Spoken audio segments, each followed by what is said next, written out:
Hello student.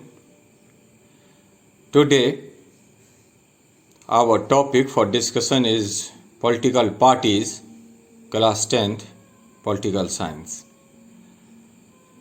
As you know that most ordinary citizens, democracy is equal to political parties.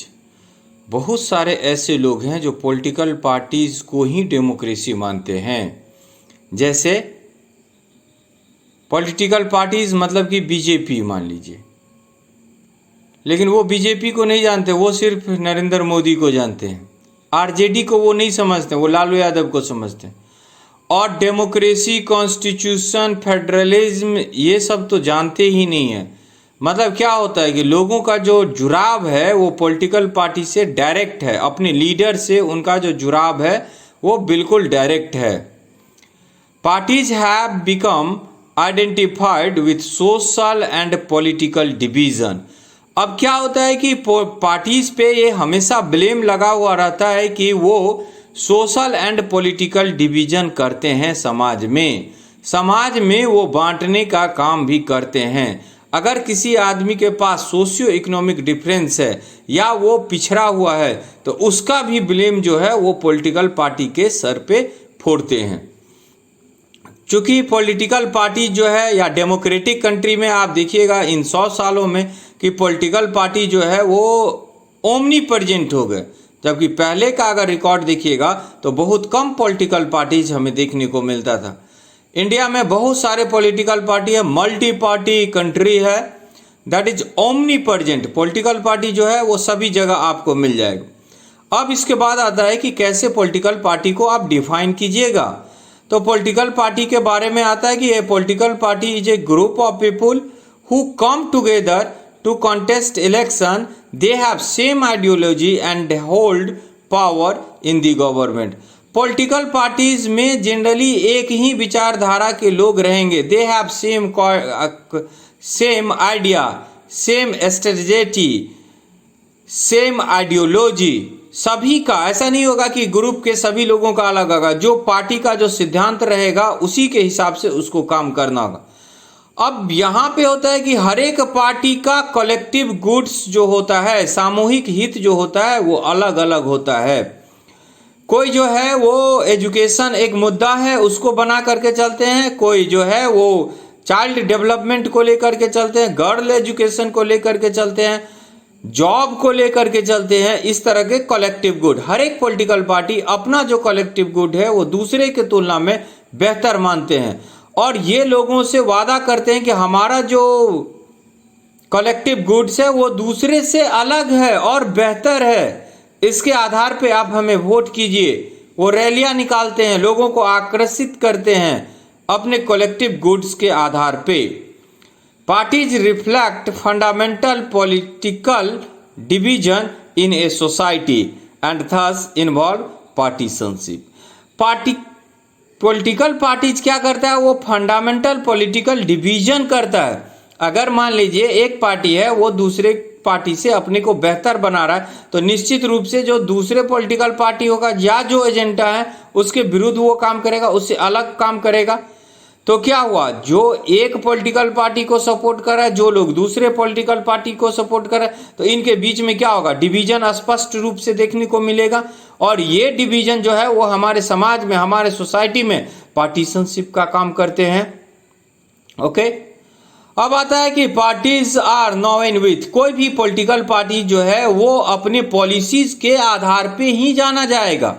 जैसे अगर BJP की बात कीजिएगा तो आप देखिएगा इनका शुरू से एजेंडा था कि एक देश वन नेशन वन फ्लैग। तो इन्होंने 370 आर्टिकल जो है शुरू से विरोध किया और उस पर वो काम करे।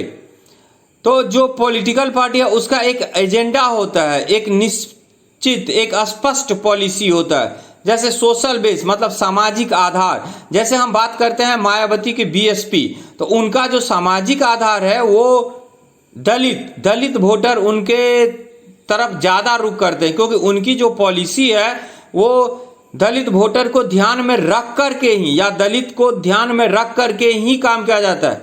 जैसे अपने बिहार में अभी चुनाव होने वाला है तो आप रामविलास पासवान जी को जानते होंगे।